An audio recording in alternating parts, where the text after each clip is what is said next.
Hello, this is Walt from StogieReview.com, and this video is a short interview I conducted with Hal Rubin of Empire Cigars in Raleigh, North Carolina. A few weeks ago, maybe even a little more than that, maybe a month and a half, 2 months ago, I was speaking with a friend of mine about doing some cigar reviews. He has a friend in the cigar business. He's a retailer. That's Hal, and he had this house blend that he would like a Stogie Review to review. So at that particular time, he handed me 2 sticks, and as we normally do things, he handed me some cigars and didn't say a word. I waited till I had smoked them, then we talked a little bit, and I told him that I enjoyed the cigars. I'd love to get a couple of more to do a review on.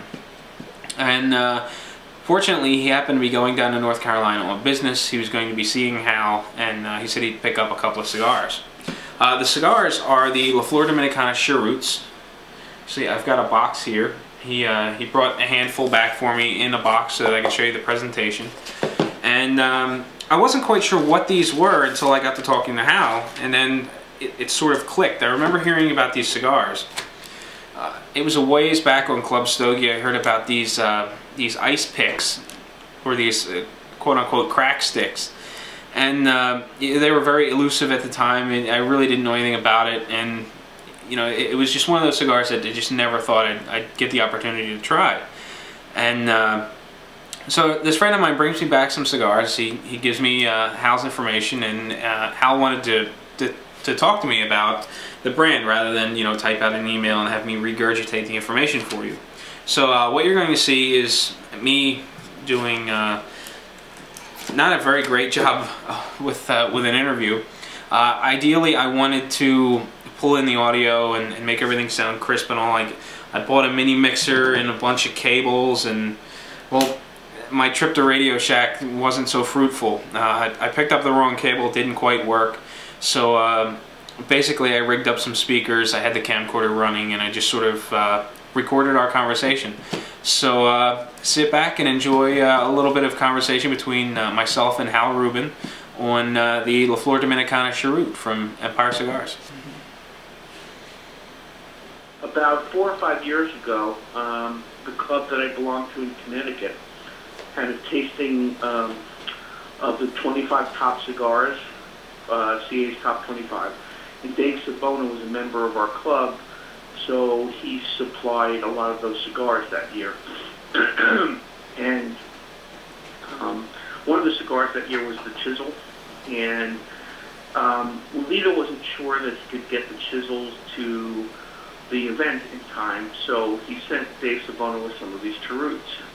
I think it was almost like a goof, because our club really liked full-bodied cigars, and we were always challenged to find something that could basically put us on our butts. And one such thing was like the Alcobre, which was another thing that came from Oliva that was super powerful, and we just loved those. Where the stronger the better kind of thing. So anyway, the Chisels did show up, but we all got to try one of these Cheroots, and to a man, everybody kind of fell in love with them. But of course, they weren't a production cigar, and really the only way to get them was to run into Lito somewhere, because he kind of handed them out. In fact, I looked online. I found an article from CA that said that 8 or 9 years ago, he used to, there is a mention in the magazine about how he used to hand those out even then. And Cheroots always were kind of the rough-rolled cigars that blenders often used to taste cigars, and locals always smoked Cheroots because they were easy to roll, and they were cheap, and they were, a good way to taste tobacco. So anyway, I spent the next 2 years trying to chase down some more Cheroots, because I was addicted from like stick one. And the only way I could ever get any was like at an RTDA. I'd run into Dave Sabona, who was good friends with Lito, I guess, and Lito would provide them to him once in a while. So we would, he would give me some, and I'd trade them for something else. And, I started bugging every single retailer that I came in contact with to get me some, and it seemed just impossible. I'd run into the reps, and I'd bug them, and then I'd run into Jack, who was then the national sales manager for La Flor, and just beg them for some more. I mean, they were that good, and just couldn't get a hold of them. Finally, one retailer who had some sway with Lido convinced him to make me a couple of sample packs, basically. And so I got 2 packs of these, and they weren't even in a box. They were just wrapped in plastic and cedar, and really as rough as the cigar was, so was the packaging. But I was thrilled, and I treated them like gold. But I also shared those with my friends to taste, and to a man, everybody always loved them. But again, they were like the holy grail, impossible to get. So then another year or so passed, and one of the retailers in New York that I always dealt with for tough to get stuff had a relationship with Lido, his father, and his father before him had been in the tobacco business, so they knew Lido from the very, very early days. And Lido had made some private blends for this shop, and I begged him to get me some, and he managed to get 10 boxes out of Lido. And Lido actually put them in boxes now, and they were a little less rough than before, but the flavor was still there. So anyway, lo and behold, this was all as kind of a fan of cigars, but I'd never been in the business, even though I'd gone to the RTDA 5 or 6 years in a row. And finally I went into the business myself and became a retailer in North Carolina. And the first month I was in business, Lido came to visit, and when I told him I was the guy that was always chasing the cheroots, he kind of laughed and said, "So you're the guy that's been bugging me for all these years." And finally, I said, "Lido," he said, "What can I do to help you here in business?" I said, "Lido, the one thing you can do is, make some cheroots for me. I know my customers would love them, and I know the whole world would love them, but, give me an opportunity to introduce these to the world." And he said, "I'll make you a few boxes, blah, blah, blah." And, really, it was tough, but he laughed and agreed that he would do it. And, since then he's been making me 25 to 30 boxes every month, and it seems like I still have an exclusive on that for now, and everybody who tastes them seems to love them. So that's the story. And, as far as construction goes, that's, if you know Lido, a lot of things are mysteries, and this is yet another mystery, other than there's at least 3 different Ligero leaves in there, and there's been rumors that it's pure Ligero. When I asked Lido, he just kind of chuckles. When you smoke one, you'll see that that could be the case, because it really has a lot of kick and a lot of nicotine on the finish. The cigar looks rough, but when you smoke it, you'd be surprised at the smoothness. It's a very deceiving little smoke. And, they've got different nicknames, anything from crack sticks to ice picks to lots of things. My favorite is the crack sticks, because my customers become addicted to them. They're really something. But the other thing is that they're definitely not a morning smoke. You want to do it on a full stomach, and you want to do it kind of towards the end of the day, because if you smoke them early in the day, not only will they make you a little bit dizzy, they'll kind of ruin your palate for the rest of the day. You can't smoke anything else, because they're just, so powerful that nothing stands up afterwards. And that's basically what I know about the cheroot. So how have sales been? I mean, were your customers a little apprehensive to try them at first because of the way they looked? Not really. I was lucky that there was a buzz right away on the forums, because other people had encountered cheroots here and there through the years, that had run into Lido. So there was a little bit of a buzz once they were available. I think I've sold cheroots in almost every state at this point. So the word does pass. The word kind of flowed very quickly through the forums. Yes, people were reluctant, but a lot of trading was going on. Somebody buy a box and trade with other members on the forums, so they could, not risk having to buy a whole box and tasting them. And, it spread pretty quickly, and, pretty much when my shipments come in, they go out. I'm begging for more production. I'm also hoping that, they don't become widely available, because, this is my passion and love, and, I just love dealing with the cheroots. In fact, they're called house cheroots here at Empire. Well, how would you describe this cigar to, the average Joe, your brand new customer walking through the door looking for something just totally full-bodied? I explained to them it's like the double Ligero line times 3. It starts, yeah, exactly. It starts at really, really, really spicy and slightly harsh. I mean, it begins just a little bit harsh, but not to the point of being unpleasant.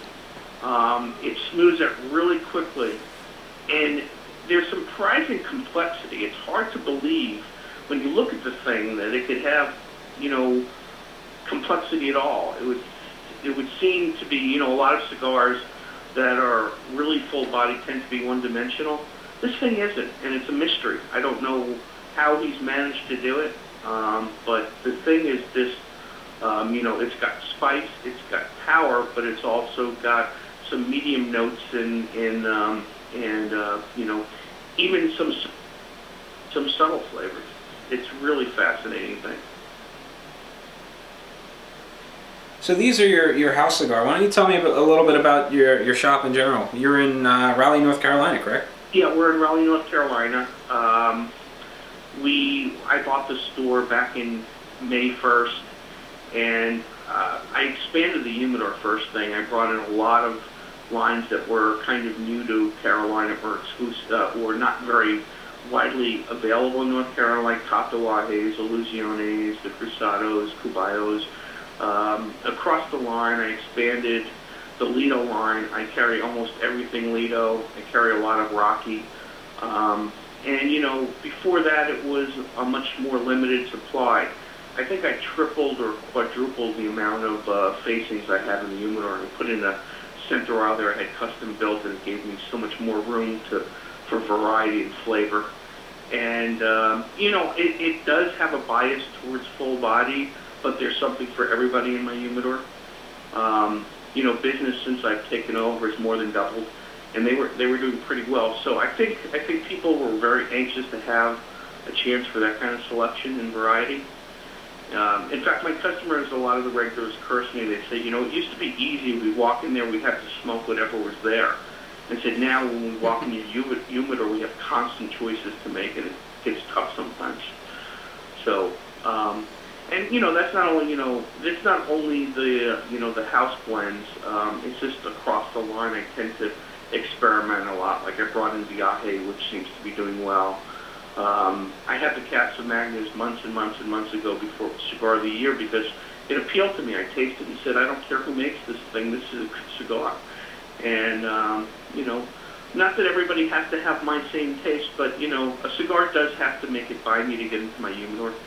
And it has to, you know, even though full body is my profile, I can appreciate a good mild cigar and medium cigar for what it is, and look for the smoothness and the consistency and the you know, just the well blending. So that's kind of my philosophy. Well, how do you go about bringing in new cigars to your shop? I mean, do you have sort of like a checklist to go through? You know, what does a cigar need to have quality-wise in order to replace something else on your shelf? That's a tough one. Number one, of course, is my own tasting. It has to, you know, normally I have 3 or 4 guys that I really respect, so I'll taste it first, and if I like it, I'll check with 2 or 3 other guys that I really, really respect. Not guys that work for me, actually customers that, you know, a couple of them write blogs and do reviews themselves. One's Zen Master. You might have seen his blog, and there's another guy from Fuquay who also does a blog, and I respect them. They really know cigars, and you know, that's one thing. The other thing is, you know, ultimately people vote with what they buy. So I'll experiment a lot. I'll take a box or two, 1 or 2 facings, and you know, I'll sample them a lot. I'll try to see what people, if people respond to it, and if it does, then I'll expand the facings and you know, make room for them. Right now, I've still been able to make room. I've gone to outside cabinets as well. For instance, all my Padron Aniversarios are in an outside cabinet that actually was my own personal cabinet that I used to have. And you know, that gave me another 30 facings. And I've got 2 more on the way that a manufacturer's supplying for me. So, you know, so far I haven't had to make the tough choices of kicking something out. You know, other than the normal attrition of the industry, you know, some manufacturers come and go, and some of the stuff that I inherited I was able to work down and, you know, over time and make more room for things that I think are just better cigars. Well, it sounds like you have a tremendous selection. What kind of square footage do you have in your shop? And how many facings do you think you have overall? Oh, geez. I know that I have over 300 facings just on the middle aisle.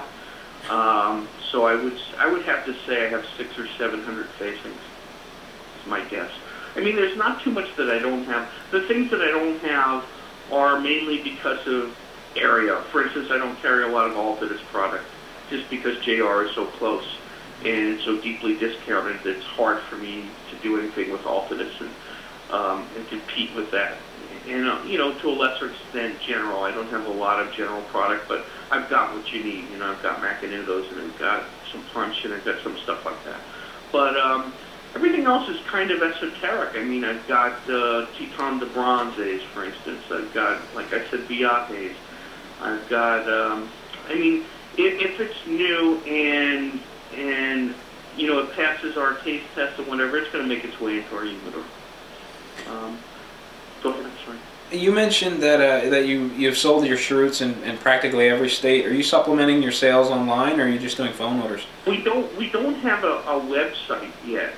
It's almost there. It keeps saying under construction. I'm finally in the last few weeks of that. But a lot of people on the forum have found out how to get in contact me, and it's been phone calls. So pretty much, or through the forums, they'll send an email and say, can you send me a box of cheroots? So it's been that way, actually. And once we do get online, I anticipate that the demand's going to be, you know, as it is, I pretty much sell out pretty much on each month's shipment pretty quick. But Lito's giving signs that he will make more for me, so I don't think it's going to be a problem. But, you know, we haven't really pushed all that hard because, again, there's limited supply. And we don't have the website and the e-commerce end of that fully set up yet. So, you know, I haven't really pushed. So if someone were to, you know, to catch the review on Stogie Review and they wanted to order a box or purchase some singles, how would they go about doing that?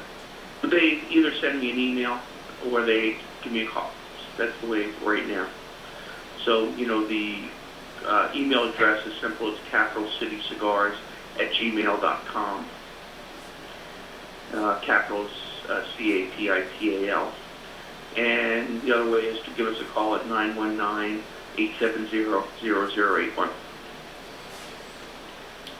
All right, Hal, I really appreciate you taking the time to talk to me. I'm looking forward to smoking some more of your cheroots. I've had a handful already, and everything's been going very well. Good, great. I appreciate your time, Walt. You have a good one. Thanks, you too. Thanks, bye-bye.